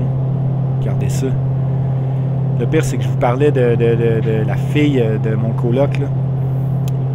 Elle nous envoie des fois des photos qu'elle prend. Elle, je veux dire, c'est hallucinant dans le Grand Nord. Elle prend toujours des photos des aurores boréales. Puis c'est vraiment poignant, là, les photos qu'elle arrive à prendre en pilotant. Je veux dire, c'est la réalité, là. Quand on pilote un avion, on se retrouve dans des lieux que peu de gens ont accès. Puis ce qui nous donne accès à des paysages fantastiques. Donc, 1 pour confirmer, ensuite 1 pour tuner. Mon com s'est mis à jour. J'appuie sur 1 encore une fois.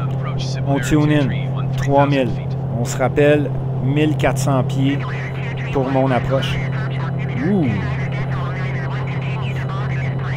29.91, on fait B. Voilà. Merci, eux autres, il y avait de la misère à cause de la tempête, j'imagine, à nous donner les instructions. Et là là.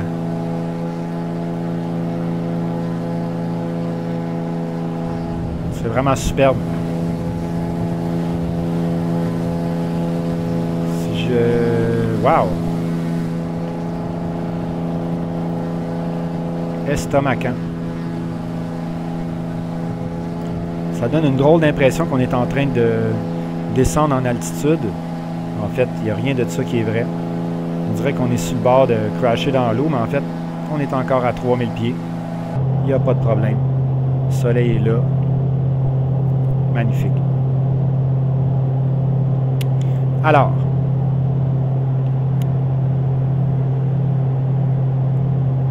éventuellement, on va recevoir cette instruction-là de descendre à probablement 1400 pieds. Sinon, ben, on va le faire nous-mêmes. Peut-être qu'on va même descendre à 1000 pieds pour être sûr. Je vais voir, je vais prendre la décision on the spot quand ça va être le temps. Magnifique. OK. On va allumer nos landing lights. Ça serait là. OK. Il reste encore 13 000 nautiques.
C'est vraiment superbe.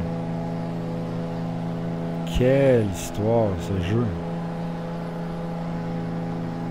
Incroyable. Estomacant. Le paysage auquel on a accès. J'adore.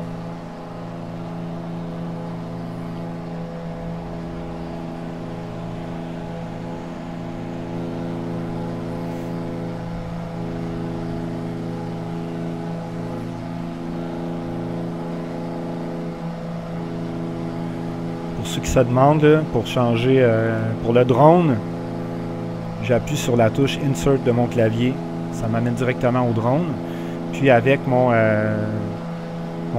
TCA Airbus, il y a un bouton noir qui me permet de toggle entre la vue du drone et celle des caméras fixes aussi. Je vous donne un exemple.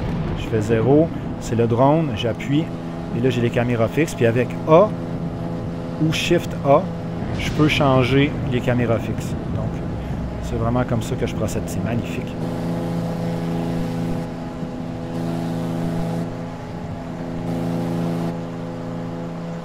Hey, quand j'ai commencé cette vidéo-là, je pensais pas qu'on se retrouverait dans un paysage aussi estomacant que celui-là. OK. Bon. Revenons-en à nos moutons. On est où? On arrive à Bogam, tranquillement. J'aimerais ça qu'ils me disent de descendre. Mais, avant ça, ils vont probablement me confirmer que mon approche RNAV a été validée. On est à 6000 nautiques. OK, on est quand même juste à 3000 pieds. Là. Descendre à 1400, il n'y a rien là. C'est super facile.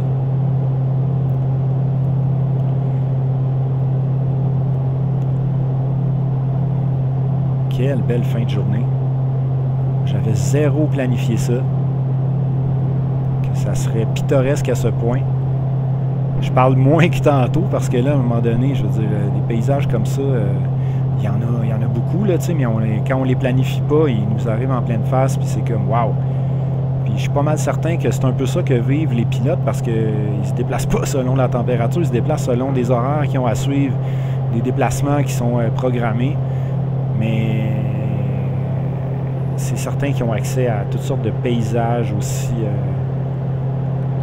fabuleux que ceux auxquels on a accès via le simulateur. Petite montagne par là-bas. Probablement voir si on déplace. Ah ouais, c'est ça. C'est ces montagnes-là ici. Alright. Bon, ben tranquillement pas vite, on est en train de s'enligner pour faire notre approche. C'est magnifique, ça s'est vraiment bien passé tout ça. Pas fait trop d'erreurs. Quelques-unes, mais...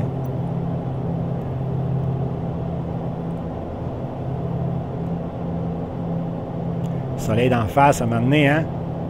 Non, c'est pas vrai, on va en profiter. Il n'est pas si aveuglant que ça. De toute façon, je suis pas mal sûr que mon pilote, il a ses lunettes de soleil. Même pas. Ha!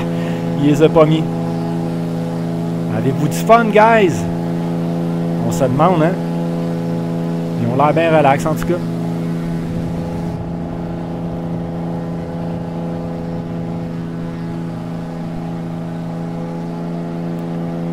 OK. On retourne à nos moutons. 1,5 000. Bogam. J'aimerais ça quand même pas avoir à descendre trop rapidement ici. Fait que je vais attendre les instructions des TC. Ils vont probablement me caler que je suis clear pour mon approche RNAV dans pas beaucoup de temps.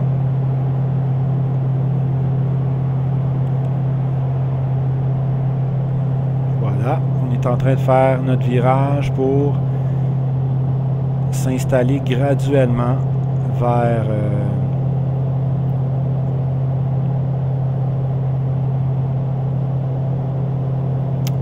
la piste d'atterrissage. Magnifique. Hey, le rose dans les nuages et tout. Voyons donc. On dirait que c'est la première fois que je fais un vol, mais ouais, je suis quand même subjugué de la beauté des paysages qu'on a ici, les reflets des nuages. C'est comme... Ils se sont dépassés.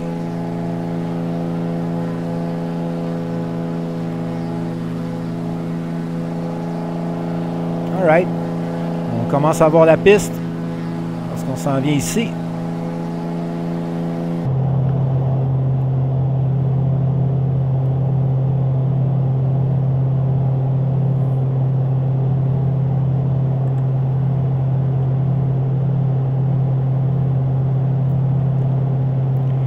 OK, ben ça te tente-tu de me donner...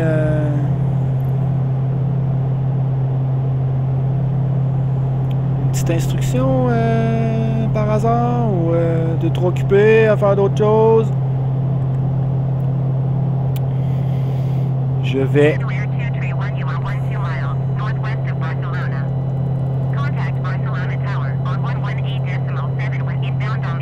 Je vais commencer à descendre. Donc, j'appuie sur 1. Confirmer. J'appuie sur 1 pour syntoniser la radio. J'appuie sur 1 pour contacter. Barcelona Tower Civil Air 23111 miles northwest inbound RNAV Zulu runway 15 approach. Civil Air 231 Barcelona Tower. Altimeter 29 B. Windcom cleared RNAV Zulu runway 15 approach. Windcom, fait comme on a dit tantôt quand on a fait le flight plan, ça sera pas si grave que ça d'avoir les vents avec les mauvais angles parce qu'ils étaient presque inexistants. OK, donc let's go. On drop la vitesse. On va se mettre des flaps. On veut que ça descende, s'il vous plaît, un petit peu plus que ça. Parce qu'on voudrait bien capturer notre glide slope avant qu'il ne soit trop tard. Yes, désolé. 1. Cleared RNAV Zulu runway 15 approach Civil Air 231. Donc on avait dit 1400. Je pense qu'on peut quand même descendre à genre 1000 pieds.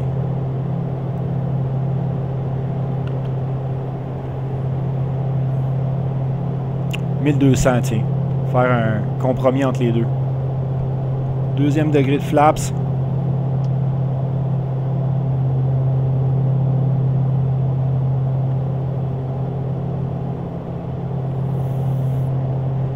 Voilà. On est où, là? Parfait. On va rendre ça à 1100. Altitude hold. Puis, on va cliquer sur approche. On pourrait tellement le faire visuellement si ça nous tentait, là.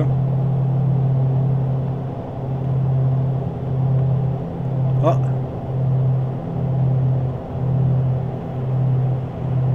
C'est bizarre parce que je vois pas...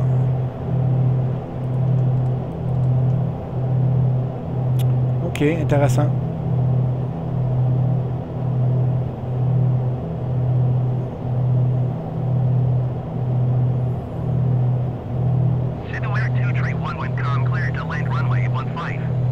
Intéressant. Je pense qu'on va le faire à mitaine, celui-là. Il n'y aura pas de glide slope pour nous autres aujourd'hui. Cleared to land runway 15 Civil Air 231.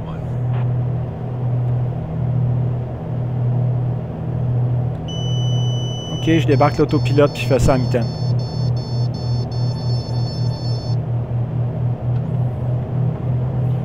Landing gear.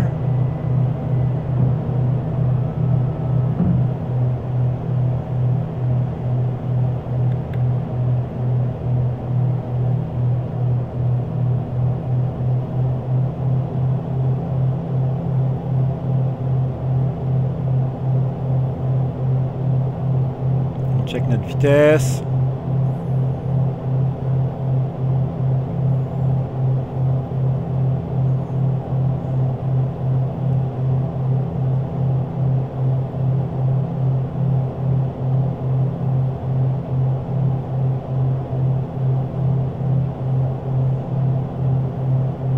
Il faut être à peu près entre 90 et 100 pour atterrir avec cet appareil-là.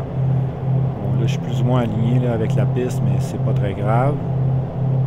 Et stuttery. Ça, c'est un des défauts de Flight Simulator quand même, les stutters.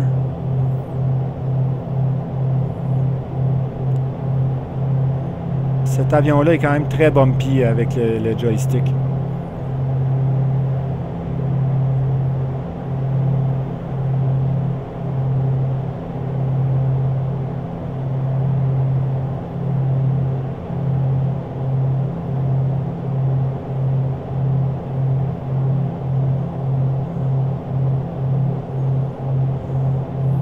Bon, ben une chance qu'il n'y avait pas de mauvais temps parce que j'ai pas réussi à capturer mon glide slope. Ça, c'est pourquoi que c'est arrivé. Parce que j'ai fait une mauvaise préparation.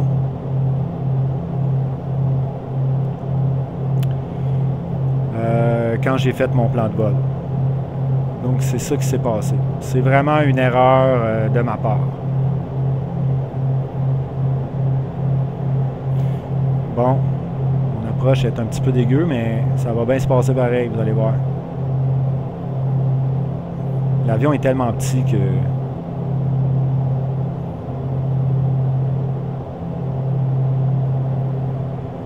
Et voilà. Donc, on ralentit. On va tourner un peu. On ralentit. Et voilà.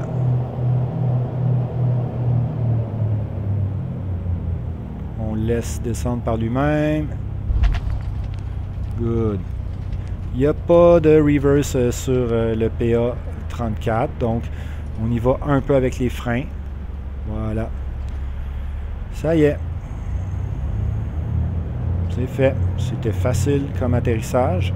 Une chance que la tempête était juste à côté, parce que sinon, ça aurait été quand même paniquant. J'aurais sûrement fait un go-around. Je serais retourné au-dessus de l'eau. Puis j'aurais recommencé mon approche en passant plus bas à Marus. Parce que c'est à Marus qu'il fallait que je capture mon glide slope. J'étais pas assez bas encore.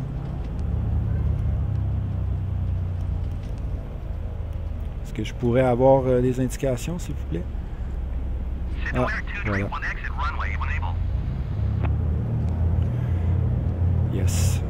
Moi, bon, j'utilise quand même les taxi ribbons, les marqueurs de taxi pour être capable de me déplacer dans les aéroports. C'est plus simple. Mais j'ai quand même appris récemment à lire les cartes des aérogares pour être en mesure de...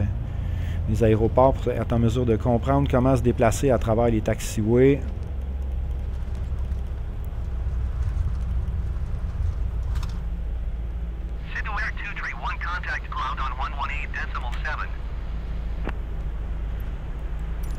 Going to 118.7 Civil Air 231.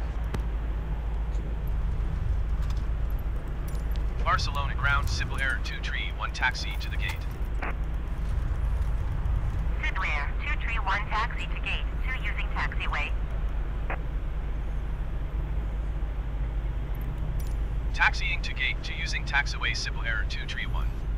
Hey, c'est parce que je vais te découper, mon gars. Enlève-toi de là. Ah, les bonhommes et les véhicules, des fois, sont niaiseux. Là. Ça, c'est une autre affaire qui pourrait être améliorée dans le sim. Alright. Donc, on s'installe ici. Parfait. Parking.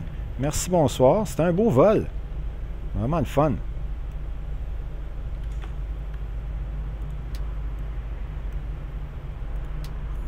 Alright.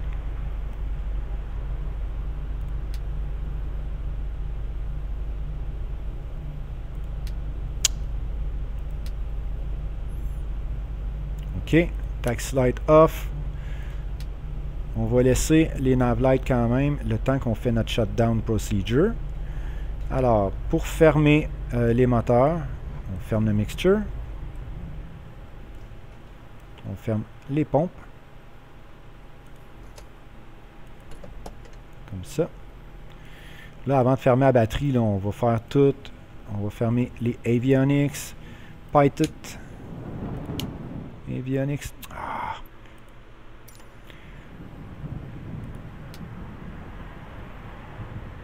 OK. Et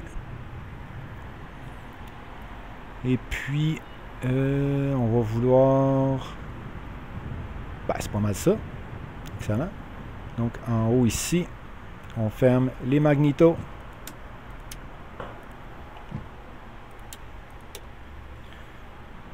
On ferme la batterie en premier, les alternateurs après.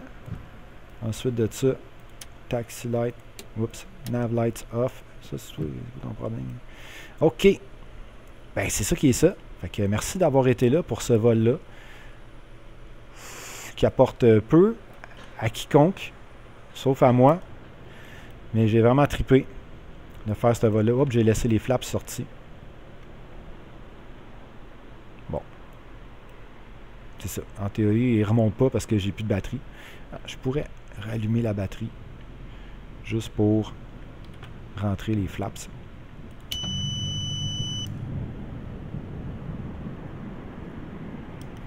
Alright. Merci, bonsoir. Flashlight off. Voilà, c'est ça qui est ça. Bienvenue à Barcelone, au Venezuela, au coucher de soleil. Tabarouette que c'est beau. Puis merci d'avoir été là. Je vais en faire d'autres des vols de même. Même s'il y a personne qui les écoute. En gros, moi je trouve ça trippant. J'aime ça faire ça. Puis vous savez que d'expliquer des choses, ça nous permet de les consolider. Hein? C'est un peu ça le principe. S'il y en a qui font de l'enseignement parmi vous, quand tu enseignes une matière, tu es comme obligé de la maîtriser mieux que si tu faisais juste essayer de l'apprendre. Donc, moi, c'est quelque chose qui me sert, en fait. Je fais ça de façon purement égoïste.